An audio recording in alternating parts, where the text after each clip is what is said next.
ബംഗളൂരു പരപ്പന അഗ്രഹാര ജയിലിൽ പണമുള്ളവർക്കും സ്വാധീനമുള്ളവർക്കും ലഭിക്കുന്ന വൻ സൗകര്യങ്ങളുടെ ദൃശ്യങ്ങൾ പുറത്തു വന്നിട്ട് മാസങ്ങൾ പിന്നിടുന്നതേയുള്ളൂ. സെറ്റപ്പുകൾക്കൊന്നും ഒരു കുറവും വന്നിട്ടില്ലെന്ന് മാത്രമല്ല, സൗകര്യങ്ങൾ കൂടിയിട്ടുണ്ടോ എന്ന സംശയമേ ഉള്ളൂ. തടവുപുള്ളികൾ മൊബൈൽ ഉപയോഗിക്കുന്നതും ടെലിവിഷൻ കാണുന്നതുമായ പുതിയ ദൃശ്യങ്ങൾ പുറത്തു വന്നതോടെ 3 സാധാരണ ജീവനക്കാരെ സസ്പെൻഡ് ചെയ്ത് സംഭവത്തിന്റെ ഗൗരവം കുറയ്ക്കുകയാണ് അധികാരികൾ.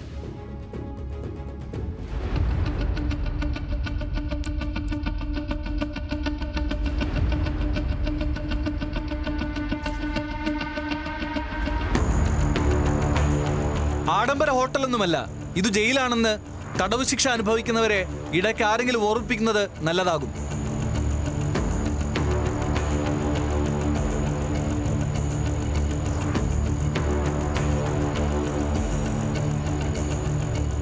കർണാടകയിലെ പരപ്പന അഗ്രഹാര ജയിലിൽ നിന്നുള്ള ഏറ്റവും പുതിയ ദൃശ്യങ്ങളാണ്. പലരും മൊബൈൽ ഫോൺ ഉപയോഗിക്കുന്നു, ടെലിവിഷൻ കാണുന്നു, നെറ്റ്ഫ്ലിക്സ് പോലുള്ള പ്ലാറ്റ്ഫോമുകളിൽ പ്രവേശിക്കുന്നു, IPL ചർച്ചകൾ നടത്തുന്നു.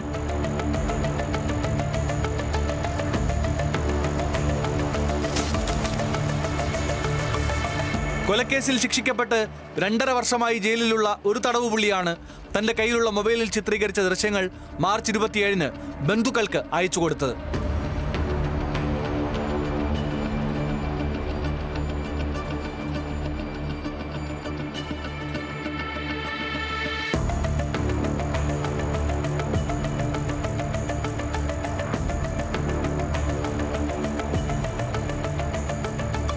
ദൃശ്യങ്ങൾ ജയിലിന് പുറത്ത് പ്രചരിച്ചതോടെ ടോയ്ലറ്റ് ബ്ലോക്കിന് സമീപത്തുള്ള ഒരു ഭൂഗർഭ പൈപ്പ് ലൈനിനുള്ളിൽ മൊബൈലുകൾ ഒളിപ്പിച്ചിട്ടുണ്ടെന്ന് കണ്ടെത്തിയിട്ടുണ്ട്.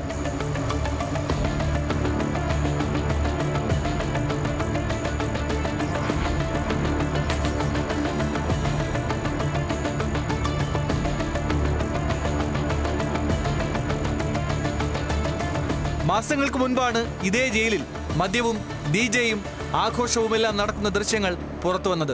അതും കേട്ടാൽ അറയ്ക്കുന്ന കൊടും ക്രൂരതകൾ ചെയ്ത് കഠിന തടവിന് ശിക്ഷിക്കപ്പെട്ടവരുടെ വമ്പൻ ആഘോഷ ദൃശ്യങ്ങൾ.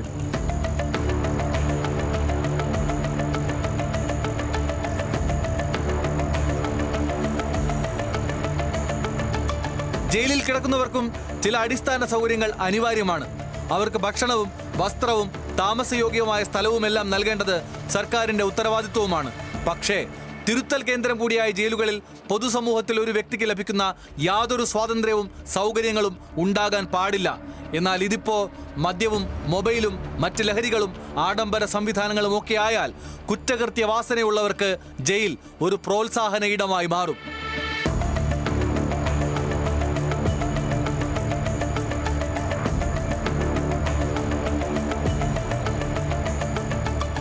ഇത്തരം ഞെട്ടിക്കുന്ന ദൃശ്യങ്ങൾ പുറത്തു വരുമ്പോൾ മാത്രം ഏറ്റവും താഴെത്തട്ടിലുള്ള ചില ഉദ്യോഗസ്ഥരെ സസ്പെൻഡ് ചെയ്ത് വിഷയത്തിൽ നിന്ന് ശ്രദ്ധ തിരിച്ചുവിടുന്നതും അധികാരികളുടെ സ്ഥിരം രീതിയായിട്ടുണ്ട്.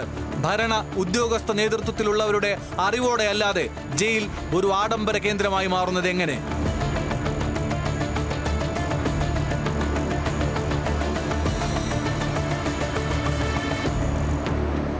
News desk, news Malayalam.